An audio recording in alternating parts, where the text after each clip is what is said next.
Okay. No, the printer's not working. Okay. That's why we're here. Okay, so the Gemara says as follows. Let's read the Gemara from Lamed Tes, Lamed Aleph to Lamed Tes. Basically, I want to try to do this in one day. The tying sugya, there's not a lot of lamdos. I mean, they're like little issues, but basically, I want you to have a handle on the practicalities of this. So what we were up to was we did Gardumin, and then we did Kesher Elyon. So now, once you've gotten past the Kesher Elyon, however defined, now we have to continue. And what does your tzitzis look like? So what does the Gemara say? So, Yosef Rabbah. Let's go from Yosef Rabbah, okay?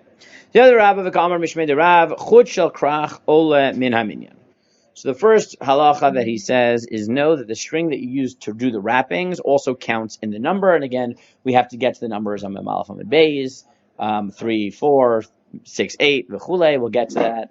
Again, we could have done this out of order, but it's just easier to just go al Seder Gemara, even though conceptually it's a bit random that way. Amar le Rav Yosef Shmuel Amra v'lo Ravit Marnami Amarava Barachana Sachle Rav Yoshid Menusha Chotshel Krach Ola Min Haminyan. So Rav Yosef said this is Shmuel, not Rav. Fine, we always care about who originally said it. But he quotes the halacha as well from our Rachana and Rav Yoshid Barusha. Yaziv Rabba v'ka'amar mishmei Shmuel. Tchelet shekarach ruba kshera. He says if you wrap. Now, in several places in the Gemara, you just have to know when the Gemara says tchelet, it means the tzitzis and not just the tchelet. So if you wrap the majority of it, it's still kasher. Why would you think that it's not kasher if you wrapped most of it? You didn't tie it. What? You didn't tie it? No, you did. But meaning why? Meaning wrap most of it, meaning leaving most of it. Not in less of it as loose strings. You might have thought that you need it mostly strings. The Gemara says, that is l'chatchila, but if you do extra wrappings, that's also kasher. Amar Rav Yosef Rav, Amar lo Shmuel. He said that was Rav, not Shmuel. Fine. Itmar Nama Amar Rav Huna bar Rav Yehuda, Amar Rav Sheshet, Amar Rav Yirmiyah bar Abba, Amar Rav Tchelet shekarach ruba kshera. But what's the ideal? Right? How much of the tzitzis should be wraps and ties and knots, and how many of it should be loose strings? So what does the Gemara say? So Rav Chia Berei Rav Nasan, Masni Hachiyam, Rav Huna, Rav Sheshet, Rav Yirmiyah bar Abba, Amar Rav, Tchelet shekarach ruba kshera, v'afilu lo karach ba el chulya achat kshera, v'noye tchila shlish gedil ushnei shlishei anaf. So Rav Chia first of all says that he thinks even if you tie the entire thing, it's still kasher. Right, the first shita says it's most is kasher, but all of it is pasul. He's right. Rav Sheshet quotes from Yirmiyah Rav and the name of Rav that even if you tie all of it, it's kasher. But everyone agrees that what's the ideal? 1/3 wine. No. So then the next line is karach No. So you're right. Okay, it was just another position that said it. You're right. Okay. And then he says, but what's the ideal? 1/3, 2/3. Why is that? Why is it that you need one? So why is the ideal 1/3 tied, 2/3 loose, and you have to leave some of it tied? So untied, right, loose. The point is the string. So what does the Gemara say? We talked about this. The pshat is pretty simple. It's because tzitzit are defined as two things. One is gedilim, and what's gedilim? We talked about this already. Gedil are wrapped, knots, ties, braids, something like that, and that's what we're going to talk about. And then there's Tilim, right? They're the strings, and therefore the halacha is that it needs to be a little bit of this and a little bit of that to be defined as tzitzis. 2/3, 1/3? So again, it says ideally just nicer. 50, again, it's just a nicer way, right? There's no like, right? Rashi says noye, right? He says noye because it's nice. Looks nice. 2/3 wrapping, 1/3. No, 1/3 is wrapping, 2/3. Sorry, but why specifically? Because it looks nice. Why can't you do the opposite? Because it looks nice. That's I it. understand. That's it. It looks nice. Would you be able to do the opposite? It's kasher. Remember, that's what we're saying. Oh, so this no is yay. No yay. I know. It looks nice that way. I'll as the Hebrew phrase goes. Al tam vereach ein lefakech. Hiddur mitzvah. We've talked about hiddur mitzvah before. Again, do you want to say that this is this internal hiddur or external hiddur? I don't know. Right? Meaning internal hiddur in the sense that it makes the mitzvah itself nicer rather than the generic value of hiddur mitzvah, or is this a Right? Which one is it? I don't know. It could be either. We've talked about this in different, right? We've talked about it in esrog. You have local hiddur and external hiddur. By Sefer Torah, you have it. By tzitzis, I have no indication that there's such a thing as internal. But what's the Gemara's basic? The basic for it is that tzitzis has two definitions to it: the ptil and the gardu and the gedil. Right? So the gedil means this tied, braided part of it. Again, you don't want it to be completely tied up. Why? Because completely. Because then you don't have the ptil. But even if it's rove, where Gemara says explicitly it's kosher, you could tie it all the way up to here and be kosher. Right? It's just not ideal because it looks nicer like this. I mean, look, there is something to that. But what's considered the ptil? Like ptil is how much should you have to be considered ptil? So 1/3, 2/3 is the ideal. 1/3, 2/3. No, I'm saying to be kosher. Not even any. The Gemara says any. So you could have the little bit of. Well, that's what we just read. The Gemara says even ruba, right? Even ruba is. It's still considered ptil. Yep, exactly. So the Gemara says. Wait, which part is the anaf? Or the anaf, whatever. The anaf maybe is maybe a better one. No, you're right. I'm sorry. You're right. You're right. It's anaf. It's gdil and anaf. Sorry, gdil and anaf, not whatever. The anaf. Gdil and anaf. The anaf is the loose part. Yeah. Yeah, no, famous of the loose part. The only thing that seems counterintuitive to me. Okay. Because anaf, I feel like would be branch. It should be the harder, thicker part. Or just that which comes out. Okay. But anyways, but that's this is not like I said, there's not like a tremendous amount of lumdus here, right? The basic for it is the same, is that you should have both ptil and sorry, why do I keep saying that?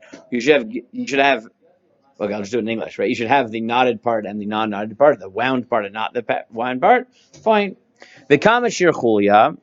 So the Gemara says, and what is this winding thing? Tanya Rabbi Amar Kadesh Yechrov Yishnav Yishalesh. It's that you should wind 1, 2, and 3 times.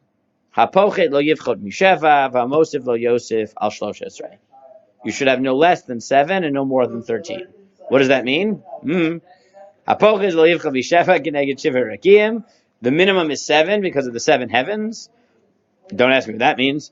V'amosif al yosef al shemoneh-esrei keneged shiva rakim v'shisha avirin shemoneh. And 13 is because 7 heavens and the 6 air. The air between, the spaces between the 7 firmaments. So 7 plus 6, so between 7 and 13. Great. Now the next halacha is Tanek Shum Matchil Belavan, Haknaf Min Kanaf, Mershayim Mesayim Belavan, Malin Bekodesh Moridin. You should start with white, then blue, and end with white. Why should you do that? So Gemara says, why should you start with white? Min Kanaf, because we've talked about the fact that Min Kanaf. We've talked about the 2 types of min kanaf, material and color. Now, we saw that certain Rishonim thought that min kanaf meant halachically it had to be the same color. Here, you could say that even according to the Shisha, it doesn't have to be the same color. It's imkvar, you're doing it. It's nicer to start with the color that is the same, and you also end with white. Because, malin bekodesh v'lo moridin, that already is an interesting lumdish point, which is that white seems to be the ikar, seems to be the holier part. And therefore you always finish with white. Oh, so you need 2 factors. One to start the same as the bag. You need to start with white because you want to start with that which is min kinaf. Right. And then Again, we've talked about that. Right? Material, color. Is it? Wait, but ma'akev, not starting with ma'akev. white going to blue though is. But there's more than one. So you start with white and end with white. So the Gemara says you start with white. Okay. You start with white because it's the same color as the beged. Right. And you end with white because it's holier than the blue. Which of course people don't realize. People think it's holier. Apparently it's not true. And why is it holier? What makes the oven? Good. So look at what does Rashi say. He says, "Kevan, Kevan de akte mekra lemin kinaf shma mina chashufu hilkachim mesayim betchila aveli morid so mitchila." Because he said, since we have this value of min kinaf, right, where the Torah prioritized the min kinaf, that means that which is the min kinaf is also the ikar. So the white, which is normally the beged, which is the min kinaf, so that's the ikar. That's how Rashi takes it. Okay. Again, this is all pretty much halacha as it is, right? As it's written, you start with white, you end with white. This is all true. You try to do 1/3, 2/3. This is all halacha, and as the Gemara itself says, it's made because it looks nicer. And the min kanaf we've dealt with extensively already. This is again another aspect of min kanaf. And then the Gemara says, Rabba Bar Chana Havi Yashvi V'Kachalef They were sitting together, and a person came by with a beged that was completely made of tchelet, with white and blue strings, ugedila migdal, and it was completely wound. So Amarav Yoi Glima V'lo Yitchelta. Rav said, well, the beged is beautiful. I love that blue, but the what's it called? But the tzitzis aren't nice because he wound the whole thing. Rav Rachana Yoi Glima V'Yoi Yitchelta. Rabba said, nah, that's also beautiful because he thought, do you need anything to be loose? No, that's a machmokas. That's what Gemara says. Ma'ikam iflagi Rabba bar Rachana savar ksiv gdil uksiv psil. Oh gdil o psil. Rav savar lolam psil binan. Vehi gdilim leminyanu dasek gdil shnaim gdilim arba asek gdil psil misachal. So the machlokas is when the pasuk calls it. No, I was right the first time. Gdil and psil. I was right the first time. Why am I confusing myself? Gdil and psil. Because the Gemara used the word enough. Yeah, well, that's why. Because the Gemara used different ones. But here the Gemara does it. I got it right the first time. Right, the Gemara says that sometimes tzitzis are called deal, sometimes they're called psil. So therefore, you have two possibilities: oze, right, one or the other, or both. And therefore, the position of Rabba bar Chana is that it's either or, right, meaning 100% loose, 100% right, braided and whatever, wound is fine, and Rav says no, it's one. It's both, right? Tzitzis is defined as having portions of both of these. Okay, this is basically the summary of the halachic section. Again, we could get in if you really were interested. We could try to really figure out the lumdas here, right? Why would you say one or the other? Why would you say both? But I assume it's more about drasha. Right, meaning in general, when you have two values, do you assume that you try to synthesize them, or do you assume that these are different options? Which again is an interesting conceptual question. Do you imagine that tzitzis is a combination of two values, whatever are represented by the gdil and the anaf, or do you think that there are two different visions in the Torah of what tzitzis could look like? Again, we could get into all that if you're really interested. And my feeling is that getting the basics here is now.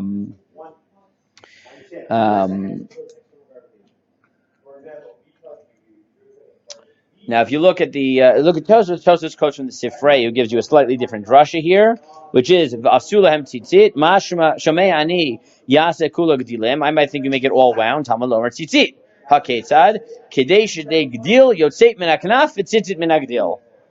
That the Sifrei has a more lumdish drasha, which is that the drasha should be Gidil Yotzeit Min Haknaf V'Tzitzit Min Hagdil. Right? That there's a progression. It's supposed to go beged into the tzitzit, into the gdil, into the loose strings. That's the definition of tzitzis. Okay. Again, we can do more of this if you want, but I wanted to today really just try to get some of the practical things down. So you got the thing I sent you. Again, so now you have it in color. Okay. So let us look at it. This is a very helpful guide from the Ptil Tchelet. You have your phone? It was dying, so. Okay, so whoever wants to follow with me can come onto the side, or I can do it like this. But okay. And again, I want to get mostly the practical issues here. I kind of like the Tim anyway. I'm not gonna lie. Okay. Okay. So let's get it. Here we go.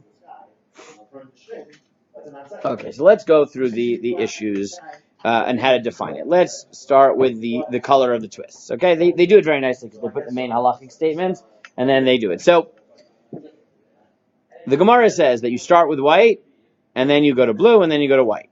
Right? We talked about that. But what does it mean? So there are three explanations of this. So Rav Amram Gaon says that the white, blue, white is the chulyot. Meaning the first chulya is white, the next is tchelet. So you have alternating white and tchelet for 7 or 13 chulyot. Interesting. So and the goes white, chuliot blue. of Oh, alternating colors are termed like that. correct, Oh, right? cool. Meaning Dope. like this. So one way of understanding when you say alternating white and blue, what do you mean? You could mean that the strings are alternating white, blue, white, blue, white, blue. You could mean that it's Only blue, like right. It could be that. So the Rambam holds, and we've read this before, that it's the first twist of the first chulia and the last twist of the last chulia are white, and all the others are tchelet. Right. Meaning the only information we have in this Gemara is that you start with white, end with white, and blue in the middle. The question is, well, how much you alternate in the middle? So the Rambam says it's white at the beginning, white at the end, and when the Gemara ambiguously says in the middle it's blue, it means everything in the middle is blue. Or you could. Why can't you say the first set of chulias? Oh, wait, we haven't gotten to that yet. But that's first. The first question is, what does white, blue, white mean? Does it mean white, blue, white, blue, white, blue, white, blue, white, or does it mean white, blue, white? Again, is there a lumdish? Look. If at any point you are wholly convinced by a lumdish distinction between these, rather than the Gemara said white, blue, white, and now everyone else is just trying to figure out what those words mean. I mean, you could say that the machloket are white and blue equivalent, and therefore white, blue, white, blue, white, blue, white, blue. Well, right? If you say that. Well, I mean, again, but not quite in the ma'akev sense. And if you say white, blue, white, you'll say in a certain sense chela is more definitional or something like that. Or for the Rambam, it's more of the korech, right? And therefore the korech, right? The role of chela is to be the korech, and therefore you always prioritize chela and the korech with just a little bit of white or something like that. And the Ravid holds that the twists of each chulia alternate between white and tchelet. And we'll see how all of these come together. Okay? Now, right, so you see the picture here? Do you see the pictures here? So, you guys have the pictures? I sent it to you. Yeah, which page? Well, not just What? So we're on page 2 of this, right? So now they have the pictures of it. If you want to see it in blue, this is what it looks like, right? So the Ravid thinks it looks like that, right? White, blue, white, blue, white, blue, like this beautiful thing over here. What's the left? The right? Yeah. Right? Left to right. L'serugin, Let's say we're good. which is the alternating where'd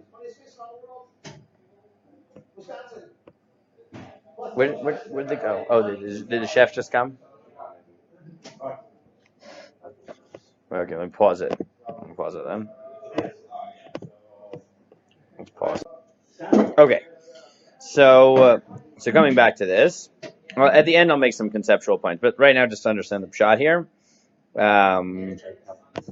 Okay, so you now one of the machloket also, which I think is interesting, is right. You have this machloket of whether the chulia itself.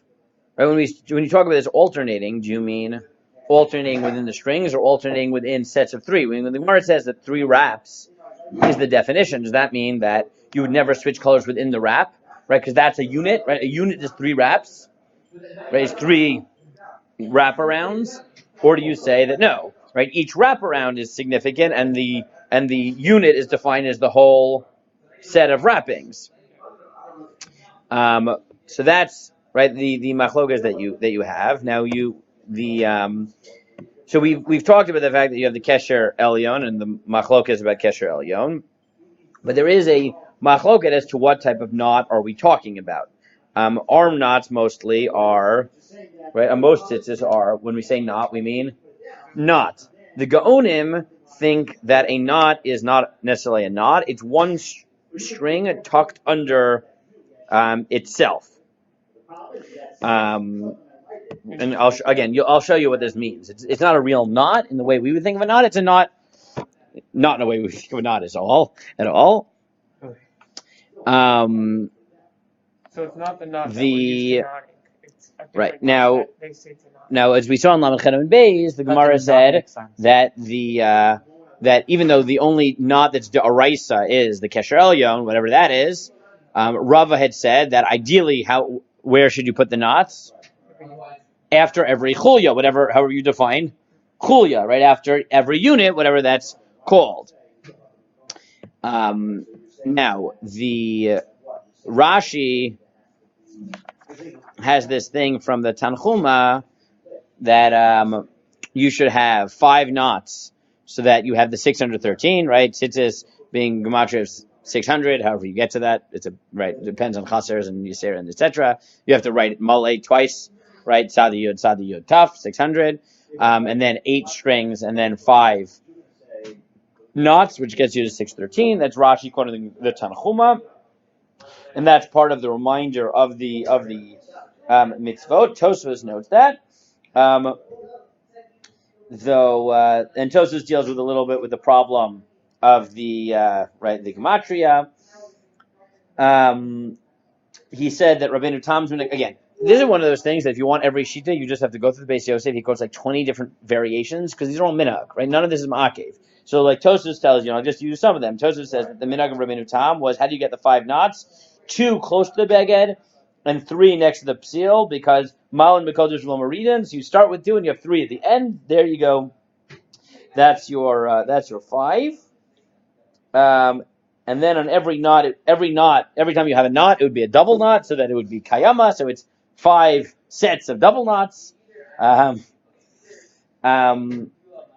Tosfos himself notes that there is no source for the 5 knots. So he says,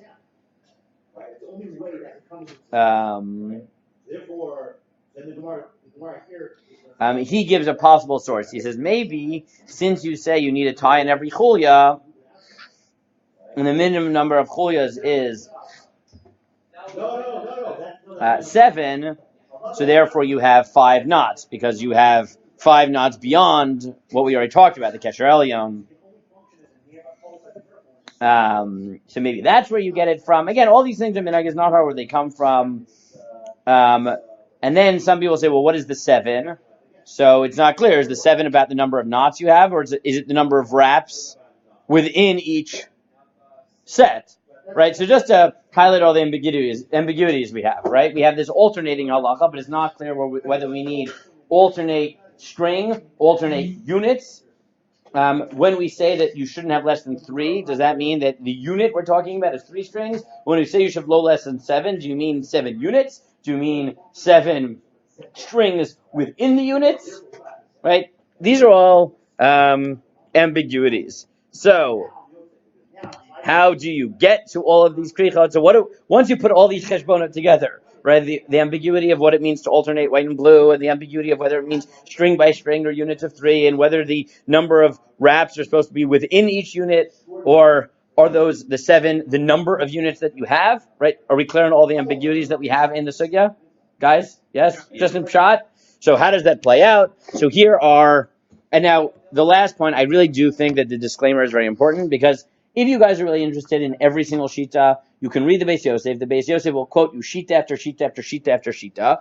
But I really think that this summary from Tzil Tchelet is right, is that most of the poskim will weigh in on like one of the issues within the issues.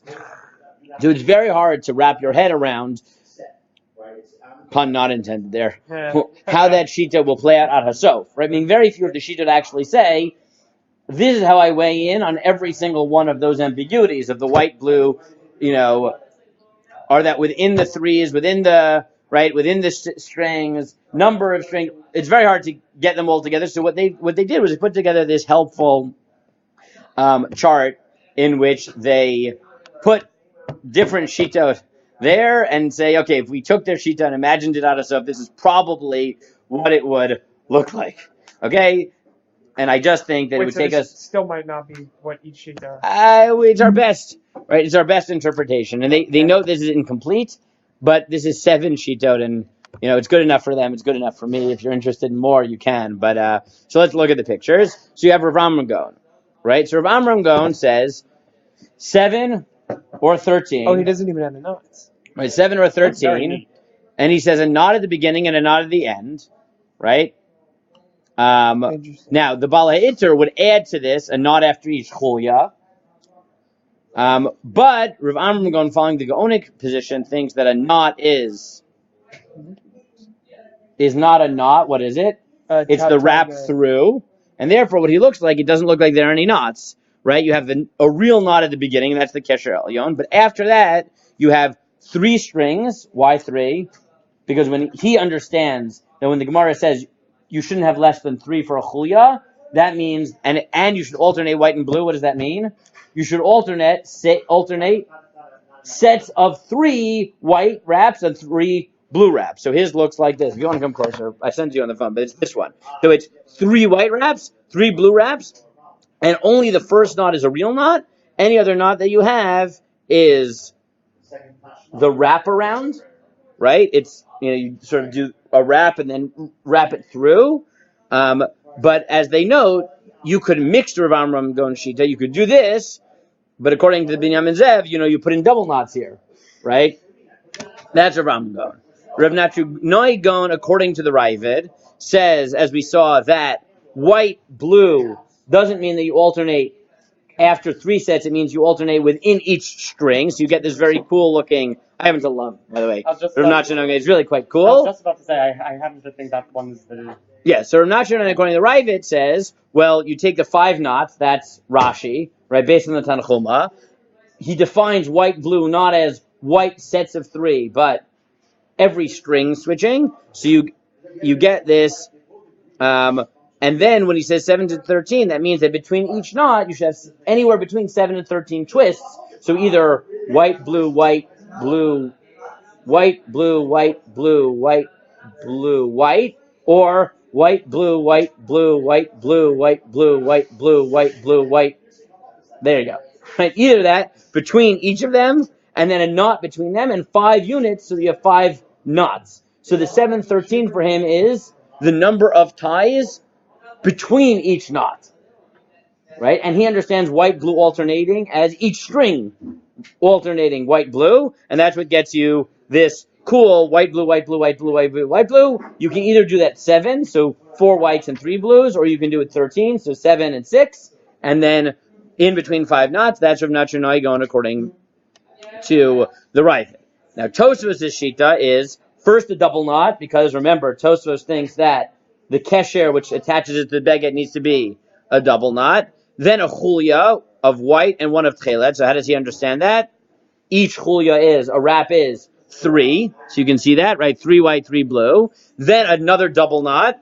Then again white, then tchelet, and then a knot. Again white and tchelet, then a knot. And finishing with 1 white chulya and a double knot, which has 7 chulya and 5 knots. And that's what we saw in Tosfos, right? That how do you get to 5 knots? It's 7 knots, of which 2 of them are double knots, right? Remember, that was Tosfos, right? 7 knots, which are really 5 knots, of which 2 are double knots. Why is the first one a double knot? Because the one that attaches the beged is the one that needs to be mechaber for kilayim, right? And that's always a double knot. So that's why the first one is a double knot, and the second one he does is a double knot, right? And then the rest of them are, the last one is you have a double knot, then a second double knot, then the one at the end is a double knot, right? That gets you to, right? The first one is kesher elyon. After that, it's 7 knots, which are really 5 knots, of which 2 of them are double knots, right? And within each one, you get the 3 whites and the 3 blues.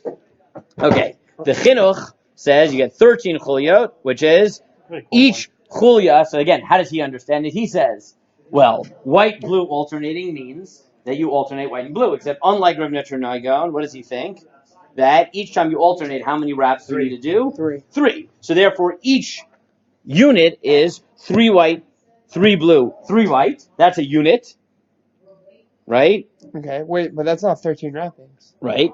So no. So 13 chulya. So you do white and tchelet between 5 double knots. It's 13 total for the chinuch. Oh, okay, fine. Right. So again, this is always the question. The 7 and the 13, is that total, or is that 7 or 13 units within the string, or 7, 13 units of each? So he says 13 total, distributed throughout. Right, you see how it is, right? Distributed throughout. That's really cool. 13 total of, so you do white, blue, white, knot in this one, blue, white, blue, but each of those is not 1 string, but 3s, right? So it's white, blue, white, knot, blue, white, blue, knot, white, blue, white, knot, blue, white, blue, white, knot. That's 13 blues and whites, each of 3, so that's 39 No, so wraps? he goes white, blue, white, blue, Correct. white, blue, white, blue. So again, it starts and ends with white, but how many wraps are there according to the chinuch? 39, right? Because each wrap is really 3 wraps, because that's what it said. So it's 13 times 3 is 39, and it means distributed throughout the 5 knots. The question is here, because here it ends with, sorry, not One here. second. Okay. No, we're back with the Rev. It ends with white. You always end with white. You always end with white. You always end with white. Yeah, that's right. My question. So then you have the Vilna Gaon, who also 13 chuliot, alternating white and chelet, distributed between 5 double knots like the chinuch. Well, this one seems different than the last. Right, but what he does is between the first and second night you have 4 chuliot, white chelet, white chelet. The same between the second and third, and the third, fourth knot. But between the fourth and the last one, you only have 1 chuli of white. Right, that's where it really distinguishes, because right the chinuch always has whites and blues distributed. According to the Graz, the last one is just white. Because you should have like the... Right? So the white stands alone at the end, rather than... because... Right, it stands alone, right? You get the... Right, so it's, again, 13 chuliyot. Like the chinuch, he thinks that each wrap is 3. Like the chinuch, he distributes those between the 5 knots. But at the end, instead of having more than 1 in each knot, he puts only the white at the end, as you can see, right? So at the end, you have no blue whatsoever before the last knot, which is, that's this, right? I ordered Rivid Gras. So that's what this is. You can see it, right? If you want to see what that looks like, right? Not because I had any strong opinion on it, because I was like, oh, the Gras, that sounds good. I don't know. Right? I honestly have no opinion on these things. I can't wrap my head around them enough. So, but you can see what it looks like. See? Funny. Oh, interesting. Right? That's what it looks like. You can wrap your head See? around. That's what it looks like. See? Yeah, Rabbi, you're on... White. You're on a roll with the puns. You're on a roll with it today. Yeah. Right? So it's exactly this. It's white, blue, not white, blue, not white, blue, white, blue, not, and then white by itself, not and. Right? This is gra. This is gra rivid. Right? I mean, this is gra rivid because it's rivid on the fact that it has 2 strings, and then gra in terms of wrapping. Again, do not take this as my shita. I don't really have a shita. I figured maybe after this year of learning the sugya with you guys, I'd have a shita. I still have no shita. I'm still not convinced by any of these sugya any more than anybody. So I'm like half thinking that I'll leave rivet on my talis katan, and maybe when I add it to my talis gadol, I'll put the Rambam, and I'll do. I don't know. I have no idea. These are the type of sugyas that I just can't like. It's not just confusing. I don't know how you're supposed to come to a maskana. Like, everyone just says, oh, a chulia is 3, and then white and blue, and then white, blue alternating. Does that mean alternating within, alternating without? I'm like, I don't know. This is a linguistic question. Like, I don't have a strong position on it. Like Rosh Hashanah, wear 100 No, I'm not doing that.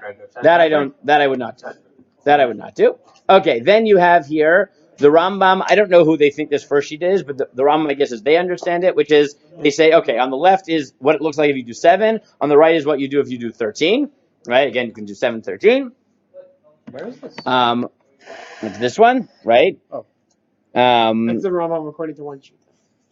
Correct. So 7 or 13 chuliyos are tied with a knot between each of them that keeps them in place and separate from each other, but it's not like a normal knot, right? You can see it's a very different type of a knot, right? It's not like a knot that we know of, and you can see that. The one that's under... Correct. It's more the gonek knot, right? The wrap. So you can see that, right? That's that one sort of that goes like this, right? So it looks like this. It just looks like wraps. It looks like there are no knots in the way that we would normally think of knots. That's how the thing is. This is basically the way that Timanim do it. This is how if you look at Ray Wasserman's talis, this is what it is. It's the Yemen. Yeah, it's the Taimani Rambam one. And then there's the way the Arizal and the Radziner understand the Rambam, which is this last one over here, which has all the twists, tcheles, except the first and the last, and there are 5 knots. Between the first and second knots, there are 7 twists. Between the second and third, 8 twists. Before the third and fourth, 11 twists. Before the fourth and last, 13 twists. Oh, so it's a 7, 8, 11, 13, just with tcheles. Correct. Similar to the way we tie tzitzis without tcheles, exactly, right? And this is one of the big machlokot. Today, if we had tcheles, that's how correct. You tie, so right, is the big, and this is one of the big machlokot in general, is the minhagim that developed without tchelet. Do we now impose that on once you have tchelet or not? So each group of 3 is separated by winding the tchelet around and inside to hold them together like the gaonic knot. So that is, again, so just to summarize the questions that we've seen, and again, for anyone who's listening, I would fully, and if you really want to know what you're doing, just look at the Til Tchelet tying guide, because visually it makes more sense than the words here. But just to highlight the questions in words, so again, the Gemara says that Til is 3, a Chulia is 3. So the question is, okay, when the Gemara talks about alternating white and blue, does that mean within those threes, or each unit is defined, right? Again, lungishly, if you want to say it, the question is, when it says you wrap three, does that mean that less than three is not a unit? And therefore, when you talk about white versus blue, it must be that each unit is 3 white, 3 blue, and then you can talk about alternating? Or is it that the white and blue together make up a definitional unit of 3? Hence, you can have the serugin within. Then the 713, what do we mean about 713? Is that the ties? Is that the units? The alternating, again, right? Alternating within the units, alternating without. The knots, 5 knots. What does that mean exactly? Do we really need it? Do we try to mimic the minhagim that developed without tchelet? With tchelet, is the 5 and 8 into 613? Is that only because we didn't have tchelet? Once we have tchelet, we do something else, right? These are the machlokot they're answering. How they answer them, and again, what is a knot? Is a knot what we call a knot? Is a double knot? Does sometimes it mean double knot, sometimes it means single knot, depending on whether it's attaching to the beged or not, which is Bali Tosfot, or is a knot this wrap thing, which is what the Gaonim think, and you see here in like the Rambam one, the Temani Rambam one. All those things are subject to the machloket. What? So how do you choose? So how do you choose? The answer is I really don't know how to choose. Like if you go through the sugya and you have a strong opinion about one of them, so then do it. Except what's important, what's key to remember in this sugya, that in the end of the day, if you pick the wrong one, it doesn't matter. This is all the noi, right? Me'ikra adin, what do you need? You need kesher elyon daraisa, and then what is unambiguous in the sugya that you need? A third of it should be these ties, and 2/3 of it should ideally be loose. But what happens if you didn't do that? So everyone agrees that if you did rove of it tied and some of it loose, it would not be lechatchila, but it would be kosher. The machlokes is what if you did it 100%? That's a machlokes in the Gemara, right? But that's not usually an issue. In the end of the day, like if you're convinced by one, do it. If you're not convinced by one, so do it, right? Like literally, I went on the website. I said, okay, it's time for me to get tchelet. Then they give you go onto the tchelet website. They give you all these options, and they say, which of these would you like it tied? If you want the pre-tied, and because if you Parshat Shlach, they always have a sale where you get the beged for free, and they'll pre-tie it for you for the price of like just buying the tzitzis usually, just the strings. So like that was when I bought it, and like I didn't have time. It was Thursday of Parshat Shlach. The sale was over the next day, so I just said, okay. They said Ravid is the most often bought. Press Ravid. Which tie? The Gra. Okay, I'm descended from Litfox. When in doubt, go like the Gra. Ravid Gra. Done. That was what I did. That was literally what I did. Okay. Someone's going to listen and say, oh, you're a kofer, you don't have a shita, I'm Aretz. Maybe I'm Aretz. All of them are kosher because all you need is kesher elyon. After that, the Gemara says after that, nothing is d'oraisa, right? So any of them, once you have the kesher elyon, remember, this is what's important to remember. The question of 1, 2, or 4 strings matters, right? 1, 2, or 4 strings matters. Once you pick that, once you have a sheet on that, which I'm still not sure I have a strong sheet on that, but once you pick that, and you tie the kesher elyon, everything after that is about what looks nicest, right? These are all within the noi. If you get it wrong, you're yotze. And maybe you have a strong shita. I don't know. Did anyone read through it and like you were totally convinced by the end and said, oh, it clearly meant alternating units of 3. It clearly meant alternating within units. I don't know, right? Like, rove of the shita think that the alternating is each unit is of 3, right? Also, if you look at them, the majority is like that. Like it's 13 total, not 13 of each. Fine, but again, like now some people, I'll be honest, paskin this based on like klalim that they have of like I always paskin like the Rambam, or I always paskin like Tosfos, or I always paskin like. If you have a klal like that, go. From what I've heard, Rabbi Rabinovich paskin that way. That someone once, a few weeks ago, they were having the fundraiser for Ma'ale Adumim, so someone posted that he was talking about the way Rabbi Rabinovich paskin. So he said, I went to Rabbi Rabinovich and I said, Rebbe, I really learned the sugya, and I'm totally convinced that the Ravid is right. So I want to wear 2 strings. And Rabbi Rabinovich said to him, I'm very glad that you're convinced of the Ravid, but we pass like the Rambam. Put 1 string. And certain people just have klalim like that, right? Rushechter says, we're Ashkenazim, we paskin like Tosfos. The Mishnah Berurah paskins away in Gardumin. So do too. Other people are like, I don't have such rules. So based on how I understand the sugya, and certain people, look, like I said, I'm descended from Litvak. So when in doubt, I went with the Gra. Is that a rule? No, it's not a rule. I just didn't know what to do. So I had a few hours before the sale was over. So I picked. Makes sense. Right? And honestly, what was my svara? I said, look, what's the worst that'll happen? I'll untie, if I'm totally convinced by a different sugya, I'll untie it and retie it. Right? Like, not a big deal. I can untie my tzitzis and retie them. At the moment, I haven't done it. Why? Because even having looked at this sugya, I'm not convinced by anyone or more than the other. I have no idea. I'm totally baffled by the sugya. Right? Like, I don't have any strong opinions on it. So I'll probably stick with what I have. Right? And like I said, maybe because I'm not sure, I'll put Rambam on my talis, or I'll put one on my weekday talis and one on my, I don't know.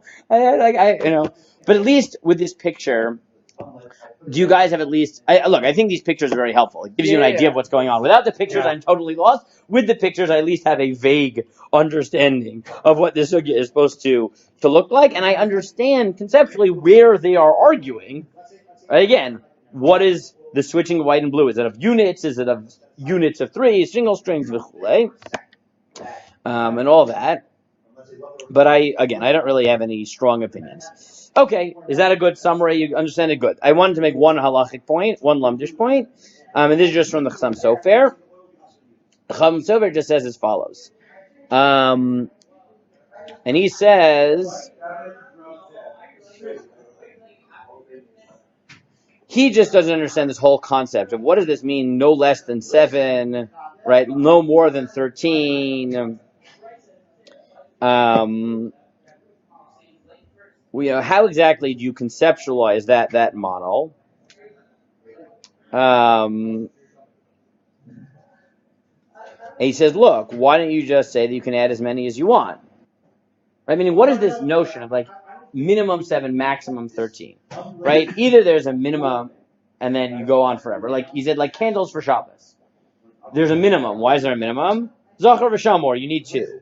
And then after that, how many candles do you have? Whatever you want, right? There's a minimum, and after that, as many as you want, right? So some people have this minhag of putting as many candles as people in their family. If you miss a week, you should right? add one. Someone, someone told me that they were giving a shir on it, and someone emailed them and said, my minhag is to have, it was like 64 candles. Okay, I don't know, whatever you want, I don't know. Whatever you want. I don't know where these minhagim come from, but how many do you need? 2. And after that, you could do as much as you want. So he says, I don't understand. Why is it that sometimes in halacha you find there's a minimum and after that you do whatever you want? Sometimes there's a shear, no more, no less. But what is this notion of a range? Right, that's really his question. Right? Again, certain things in halacha there's a minimum and after that you want to add. Certain things in halacha, no more, no less. Right? 1 esrog and that's it. But like hadassim, how many hadassim do you need? Minimum of 3, and after that you can add as many as you want. You'll see that sometimes the Teimanim will have like 1,000,000 hadassim. Right? A huge esrog and 1,000,000 hadassim. Could you allowed to add? What is this notion of a range between this and that? Now, where do we get it? We get it also by Havdalah. Havdalah, the halacha is that you're supposed to put, you have to mention a minimum of, right? The Gemara says you have a minimum and a maximum number of Havdalot that you're allowed to mention. Also 7 and 13. If I remember correctly. Right, so why is that the case? Right, what does this mean? Why would you have a range? So this is what he says. And his context is Havdalah.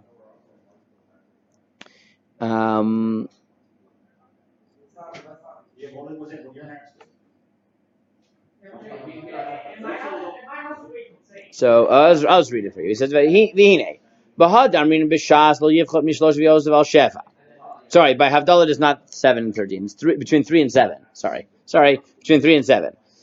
Kasvatos mishum denika neged davar kim ma kim obuchuyot shebetzizel yivchot mishev lo yivchot al shemoneh-esrei. So Tosfos there says, why by Havdalah do you say between 3 and 7? So he says it's the same vort here. What's the conceptual model? Is that if you have a symbolic thing for the lower limit and a symbolic thing for the upper limit, that's when you're going to have a range. B'tzarach iyun, mehadit nan v'perek hakorei, B'Shabbos Korin Sheva v'lo Yichal Mosifin v'Neged Shorei Melech. We said, I don't understand. By Aliyot on Shabbos, we say minimum of 7 Aliyot because parallel to the Roei Pnei Melech. But then we let you do as many more Aliyot as you want. Why? If the 7 was symbolic, why are you allowed to add? Or the Psuke Malchiot, where on Rosh Hashanah we have 10 psukim of Malchiot, 10, right, etc. But you're allowed to add. But why? The choice of 10 was symbolic. So why there do we not say stick with the symbolic thing? Right? I understand what Tosfos is saying, is that if you have a symbolic lower limit, a symbolic upper limit, then you should stick between them. But why then, when you have symbolic minimums, don't we say stick to the symbolic minimum? Right? If you think that there's this notion of symbolic, so what is this notion of a range if it's about symbolic ranges? So then when you only have one symbolism, then you should stick to the symbolism. So what does this mean? So he says, and he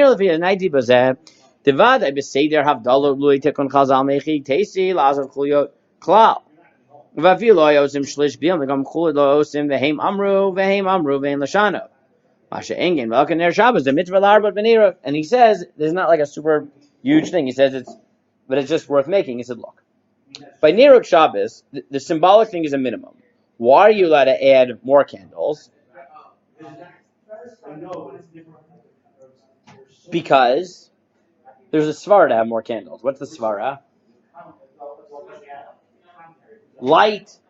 Right? Meaning, he says, look, what is the nature of the number of candles you have to have? There's a symbolic minimum, but what is the purpose of candles? Light, kavod Shabbos, and therefore, why is there no maximum? Because the symbolism defines the minimum, and after that, you can put as many as you want because the whole notion of candles is rational. So the symbolism just defines the minimum, and after that, do whatever you want. Why by tzitzis is there a range? Because if you didn't have the symbolism, would you know to make wraps? No, like the whole category is a chiddush. So once the category is a chiddush, therefore you need symbolism for the minimum and the maximum. Because, like, by candles, the whole institution makes sense. You have light. So the symbolism just says there's a minimum. But after that, do what you want. Because if you say, look, you can't tell me that I can only have 10 candles. I need 20. There's a blackout. So then we would say, fine, just make sure you have 2. But by tzitzis, if I didn't tell you needed wraps, how many wraps would you put? 0. If I didn't tell you. Like if you didn't know. Right? So he's saying, so therefore the symbolism is important both for the minimum and the maximum because the whole category is a chiddush. Right. Like there's no logic behind it. And therefore you need symbolism to back up the minimum and the maximum. Mm-hmm. By Shabbos, that's not true. You just need symbolism to tell you the minimum. And he says, similarly by Kriyas HaTorah, we say that Shabbos, the minimum is 7 because of the symbol. But why are you allowed to add? So he says it's very simple. The Gemara says, because during the week, are you allowed to have osafot? No, because people need to go to work. On Shabbos, they need to go to work? No. So therefore, are there any limits to how many aliyot you have? No, there's a minimum symbolic number, and then after that, you want to add. In general, you should be allowed to add, but people need to go to work. On Shabbos, you don't have that. Mimela, the maximum falls away. But that doesn't work for Yom Tov, though. Yom Tov also, we don't have Okay, different story. I don't want to get into each one, but you have reasons for that also. He said the same thing is true on Rosh Hashanah, right? We have a symbolic minimum number of psukim, but each pasuk is praise of God. Do you need to minimize how much you praise God? No, so add as much as you want. So basically his logic is as follows.